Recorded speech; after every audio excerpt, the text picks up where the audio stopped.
제국주의 맞아. 그러나 그 다음 문제가 발생한다고. 북한이나 옛날에 민족해방론자들이 얘기하는 바와 같이 미국이 없어지면 평화가 올까? 안 와. 왜? 그러니까는 미국이 없어져도 또 미국 같은 놈이 또 나올 거다라는 거지. 이런 사고방식을 무슨 사고방식이라고 할 것 같아? 현실주의 사고방식이라고 그래. 현실주의 사고방식이 국제정치를 논하는 데 있어서 우파적인 사고방식이야. 그러니까 자, 미국이 없어지면 평화가 올까? 아니다. 왜? 미국이 없어지면 또 미국 같은 나라가 또 생기는 것이다. 이것이 현실주의적인 사고방식이다. 에? 이런 말씀이에요. 근데 미국이 없어지면 평화가 오지 않고 또 미국 같은 나라가 온다고 생각하는 그런 이유가 뭐죠? 왜 그렇게 생각을 했어요? 근데 저는 이런 생각을 해보게 돼요. 인류 역사에서요. 사람 숫자가 100명이에요. 그런데 80명분밖에 식량 생산을 할 수 있는 기술이 없어요. 그러면 그냥 100명에서 전부 죽어라고 일을 해도 식량은 80명분밖에 생산이 안 돼요. 그러면 20명은 어차피 뭐 굶어 죽거나 아니면 100명이 전부 영양실조가 되거나 이런 문제가 일어날 거예요. 그죠? 자, 그런데 야금야금 기술이 발전돼 가지고서요. 100명에서 120명분 식량을 생산하는 기술이 개발됐다고 쳐보세요. 그러면 어떤 일이 벌어지겠어요?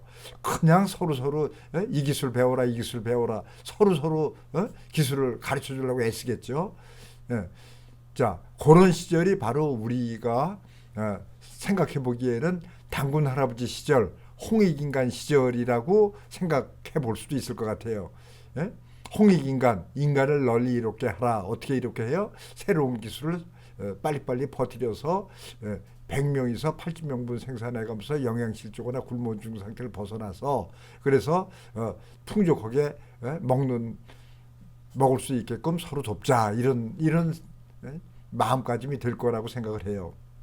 근데 100명에서 만약에요 200명분 식량을 생산한다고 가정을 해보죠. 자, 그러면은 누가 일을 하고 누가 놀고 먹을 거냔 말이죠. 이때부터 이제 전쟁은 안 할 수가 없죠. 전쟁을 해서 이 승리자는 지주가 되고 승리하지 못한 사람은 일꾼이 되겠죠. 그죠? 농사지를 일을 할 거란 말씀, 식량 생산을 할 거란 말이에요. 자, 이런 조건 하에서는 계속해서 전쟁이 그칠 수가 없어요. 계속 전쟁이 반복해서 일어나는 거죠. 이런 조건 하에서는 이제 전체를 장악한 사람이 이제 왕이 되는 거고 왕 밑에서 이제 복종하고 살아야 되겠죠. 그죠? 그다음에 이제 왕하고 같이 이권을 얻어먹는 사람들이 이제 지주가 된다고 이렇게 생각해 볼 수가 있을 거예요. 그런데 아주 큼직하게 한번 생각을 해보죠. 100명에서 100만 명분 식량을 생산한다고 한번 가정해 보죠. 그러니까 한 명에서 10,000명분 식량을 생산할 수 있는 능력이 있는 거예요. 그러면 그냥 모든 게 넘쳐 흘러요. 이런 세상에서는 지가 다 저 혼자 갖겠다고 난리치는 사람이 우스운 사람이 돼버릴 수도 있죠. 그죠? 굳이 그럴 이유가 없을 수도 있어요. 그러니까 어차피 우리의 마음가짐이나 사고방식은 조건에 의해서 만들어지는 거지 조건을 떠나서 만들어지는 거는 아니라는 생각이 드는 거예요.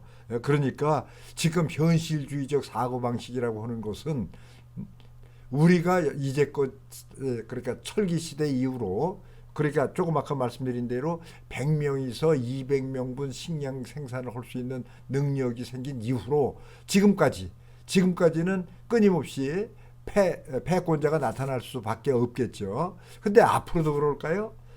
그건 조건이 바뀌면 달라질 수도 있는 거 아닌가요? 이런 생각이 드는 거예요. 제 생각에는요. 우파 입장에서는 우파의 그 정치학자나 이런 쪽에서는 뭐라고 하냐면 미국이 없어서 제국이 없어져. 제국이 몰락하면 뭐가 온다고 할까? 혼란이 와. 춘추 전국 시대 같이 혼란이 온다. 그리고 뭐야? 이거를 다시 말해서 우파에서 뭐라고 하냐면 세력 균형이 무너진다. 다른 말로 하면 다른 말로 하면 뭐라고 할까? 권력의 공백이 생기고 그냥 개판이 벌어진다. 이렇게 보는 거야. 그러니까 나 같은 경우도 이렇게 봐. 나도 이렇게 본다고. 그러니까 일반적으로 나도 우파적으로 봐. 그러니까 미국이 몰락하면 평화가 오긴 무슨 개뿔 평화가 와. 그냥 대혼란만 올 뿐이지. 자, 그러면 예. 유재일님께서요, 미국이 몰락하면은 평화가 오는 것이 아니고 혼란만 온다고 말씀하시면서, 예, 우리 유재일님도 이제 그렇게 보신다고 말씀하셨어요. 근데 유재일님이 그렇게 보시는 거는요, 바로 조금 아까 제가 말씀드린 대로 100명의 사람들이 200명분의 식량을 생산할 수 있을 때 누구는 일하고 누구는 놀고 먹게 되는 상황이 된단 말이에요. 그럼 서로 치열하게 싸움을 해서 평정 오는 사람들 그룹이 이제 지주가 되는 거겠죠. 그래 지주는 놀고 먹고 이제 지주가 아닌 사람들은 열심히 일해서 이제 지주한테 이제 지주한테 이제 그 뭐라고 그러나 지대라고 그러나 아까 돈을 이제 식량을 바쳐야 되겠죠. 이제 이런 현상이 지금까지 벌어져 온 현상이죠, 그죠? 지금까지 쭉 벌어져 왔어요, 그런 현상이.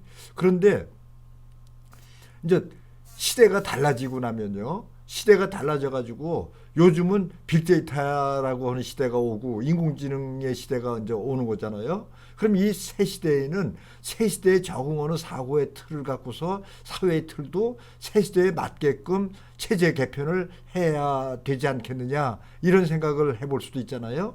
저 그렇게 생각을 한다고 그럴 때에 지금 우리 유재일님이 만약에 그렇게 보신다면은 그럼 유재일님은 과거의 생각의 틀 속에서 새로운 시대를 맞이할 준비가 안 돼 있는 그런 상태에 있는 것이 아닌가 이렇게 생각해 볼 수가 있고, 물론 유재일님뿐만이 아니고 우리 사회에 또는 우리 시대에 대부분의 사람들은 그런 정서에 지금 머물러 있겠죠. 그렇죠?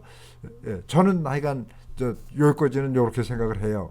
그 시대에 왜 그런 혼란이 발생했겠어? 모든 인간들의 그 시대의 주류적 사고 방식으로는 사회 문제를 해결하지 못하니 혼란이 왔을 거 아니야. 그 혼란을 해결하는 사람은 그 속에서 생각하는 게 아니라 전혀 다른 생각을 하고 문제의 본질을 꿰뚫어 보고 문제를 해결하는 사람이란 말이야. 그 카리스마형 리더가 나와. 그러면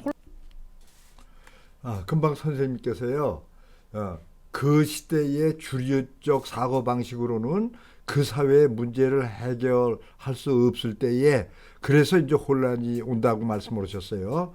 그래서 그 속에서 생각하는 것이 아니고 전혀 다른 생각을 하고서 문제의 본질을 꿰뚫어 보고 문제를 해결하는 사람이 나타난다는 이런 말씀을 하셨어요. 바로 지금 우리 사회도요, 이런 상황에 놓여 있는 걸로 저는 생각을 해요.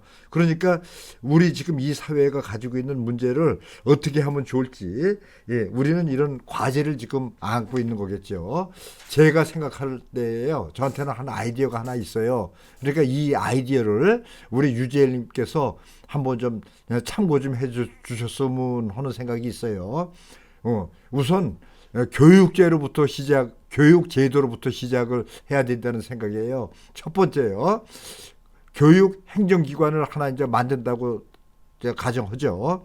그래 놓고 모든 학생들을 포함해 가지고 모든 사람들한테요, 자기가 배우고 싶은 것을 이 행정기관에다가 신청하라고 이제 고시를 하는 거죠. 이렇게 고시를 해 놓으면은 그러면 이 자기가 이런 과목 저런 과목 이런 거 저런 걸 전부 자기가 배우고 싶은 거를 갖다가 이 행정기관에다가 이제 신청을 하면은 그 신청한 내용을 공개를 하는 거죠. 공개를 해 놓고 또 이 신청된 내용을 가르치고 싶은 사람은 어떤 조건으로 어떻게 가르칠지를 갖다가 신청하라고 이렇게 공시해서 신청을 받는 거예요. 그래가지고 이 교육행정기관이 배우고 가르치는 사람들을 갖다가 이제 매치시켜가지고 서로 이제 배우고 가르치게끔 만들어 놓고, 그래 놓고 나서 이제 평가를 내리는 거죠. 그래 평가를 내려가지고 그 평가한 것을 가지고서 이제 데이터베이스를 구축해 놓는 거죠. 데이터베이스를 구축한다는 말을 우리말로 생각을 하다가 얼른 생각이 안 났어요. 이렇게 데이터베이스를 구축을 하고요. 그 다음에 네 번째로요, 기존의 직종에는 그 일을 수행할 수 있는 소정의 과목들을 법으로 정해 놓는 거예요. 예를 들면요, 뭐 변호사, 그럼 변호사는 무슨 과목을 이수하면은 그러면 그 변호사 자격증을 주고, 그다음에 또 의사 그러면 의사는 또 무슨 과정을 수료하면 의사 자격증을 주고 또 동사무소 사회 뭐 이제 이를테면 행정 직원 그러면 그 행정 직원은 무슨 과정을 밟아서 과정을 수료하면 그 과정을 주고 거기다가 이제 실무 과정까지 이렇게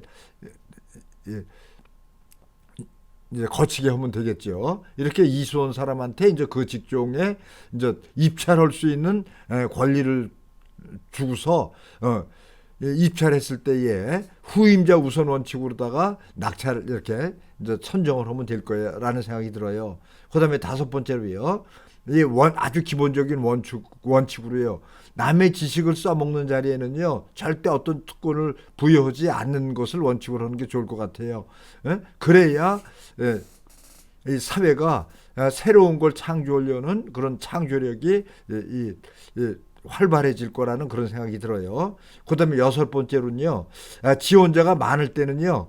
이틀 근무제로 해가지고서 3배를 뽑아가지고서 여러 사람한테 일을 나누어 주는 것이 좋을 것 같은 생각이 들어요. 그다음은 이틀만 근무하고서요.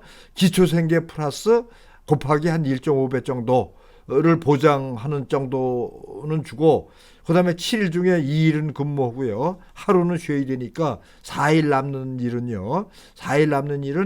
남는 날은 연구 분야에서 일을 하게 하면 될 거예요. 근데 연구 분야 일은요, 얼마든지 만들 자리는 많이 나타날 수가 있어요. 그 다음에 연구 분야에서 이제 크게 터지는 일이 많이 이제 생길 수도 있다는 말씀이에요. 이렇게 하면은 사회의 연구 능력이 아주 극대화돼 가지고서 아주 사회가 활기차고 힘있는 사회가 만들어질 거라고 저는 여겨져요. 이제 요즘에 아마 검사님들이 뭐 과로로 순직을 하신다는 얘기를 얼마 전에 들은 적이 있어요. 그러면은 그냥 3배를 뽑아가지고 이틀 근무제만 시키는 식으로 하면은 훨씬 여유가 많을 거란 말씀이에요. 그래 놓고서 이제 생계 보장을 충분히 해드리고 돈은 못 모으게 이를테면은 돈을 그러니까 재산을 만드는 것은 영구직에 근무하면서 그러니까 투잡을 갖게 하는 거죠. 그래서 이제 재산을 만들게 하면 될 거라고 봐요. 또 의사도 마찬가지로요. 의사도 3배 이상 뽑아가지고서 이틀 근무제를 하면은 그러면은 얼마든지 이 여유 있게 사람들이 살 수가 있잖아요. 그다음에 의사 되고 싶다는 사람이 요새 우리 사회에 좀 많은 것 같은데 의사 되고 싶은 사람은 다 의사 되게 만들어도 지장이 없을 것 같아요. 그러고 나서는 이제 후임자 우선 원칙으로다가 입찰에 붙여서 일자리를 주면 되는 거죠. 하루빨리 우리 사회는요 이런 방식으로다가 개편을 해가지고서 빅데이터의 시대, 인공지능의 시대에 빨리 적응해야 된다고 저는 생각을 해요. 그러니까 이런 생각을 갖다가 한번 연구를 좀 하셔가지고서 잘 좀 시행할 수 있게끔 한번 우리 유재일님이 이제 깊이 있게 한번 생각을 해주셨으면 좋겠어요. 그러면 이제 이거 진행하는 마당에서는 기존의 교육제도 하고 이런 제도하고를 처음에는 한번 병진시켜 보는 것도 또 연구해 볼 만할 거라는 말씀이에요. 배란간에 이제 싹 폐지하고 싹 바꾸면 또 이상한 일이 생길 테니까. 그러니까 이제 구체적인 문제는 하여간 좀 연구를 해보면서 하루빨리 이런 제도를 도입했으면 좋겠다 이런 생각을 하여간 저 나름대로는 해요. 유재일님이 좀 연구 좀 많이 해주세요.